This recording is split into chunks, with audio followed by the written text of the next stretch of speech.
In today's message, I'm gonna show you the kennel watering system. Let's talk about it.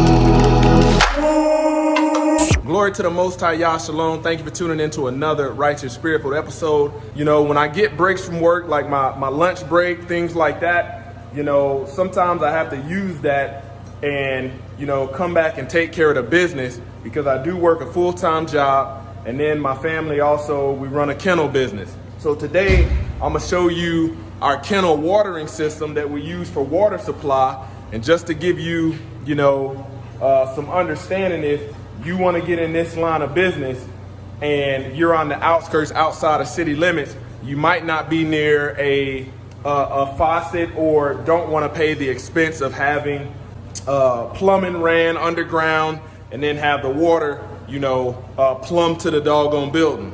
So what we did was we had this concrete pad specifically built for kennels, and it's got 3 drains, and it is, you know, concaved in the middle, so all the water drains out, and we have a little pond out there.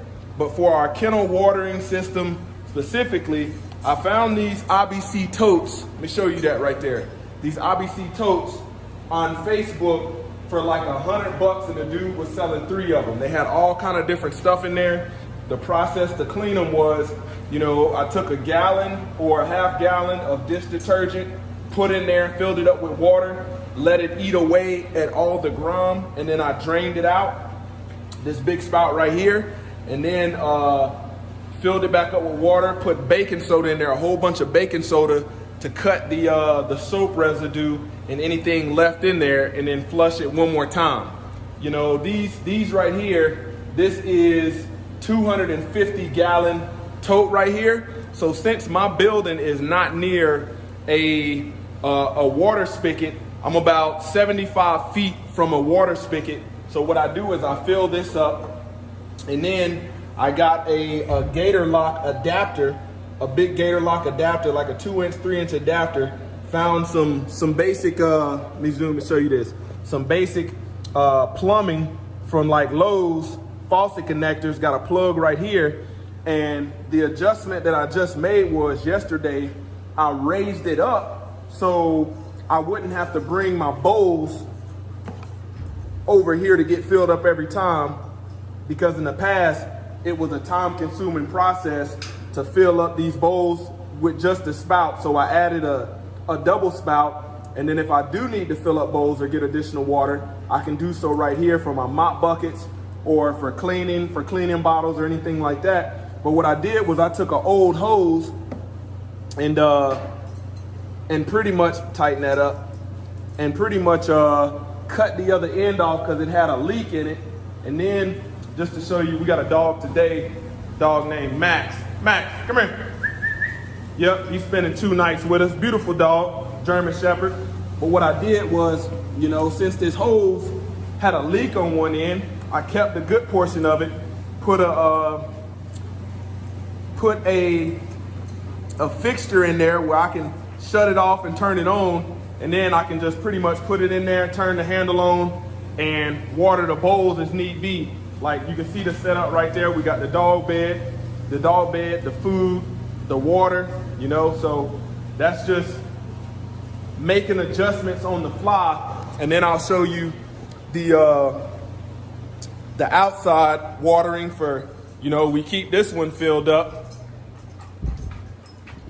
Right here, we got a tub that we wash the dogs in to get them ready, to get them clean and go back home. And then I got another tub that I painted black, because you have to paint it because you don't want sunlight getting in there and algae growing. So you paint it black. And then another gator lock and a big spout right there. I was using this to fill up my mop bucket and stuff like that.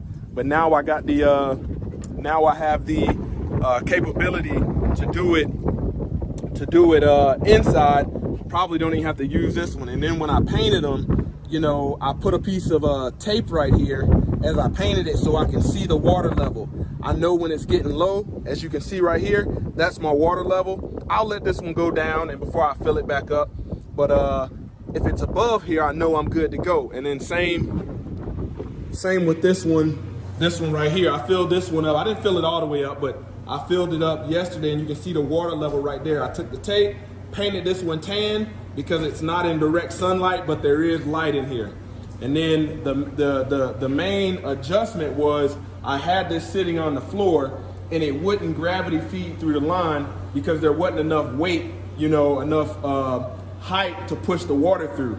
So I took cinder blocks, put it up there, right there, raised them up 3, set it up on there, filled it up, and we're good to go with the gravity feed system. So in business, you constantly have to make adjustments that make it easier on you, make things more efficient. And oftentimes, you know, if you know your basics around just basic materials and things that you can use at Lowe's, Walmart, stuff like that, that's how you're gonna be successful. Because ultimately, when we had multiple dogs, when we were filled up on busy, you know, holidays like 4th of July, we were packed and it was time consuming to fill up these water bowls, where now don't have to worry about it. I can go one by one in each kennel, shut the valve off, and I'm good to go. You see what I'm saying? It makes it easier, makes it a lot easier. So that is the kennel watering system right there. Nothing extreme, nothing extravagant, extremely low budget, do it yourself DIY.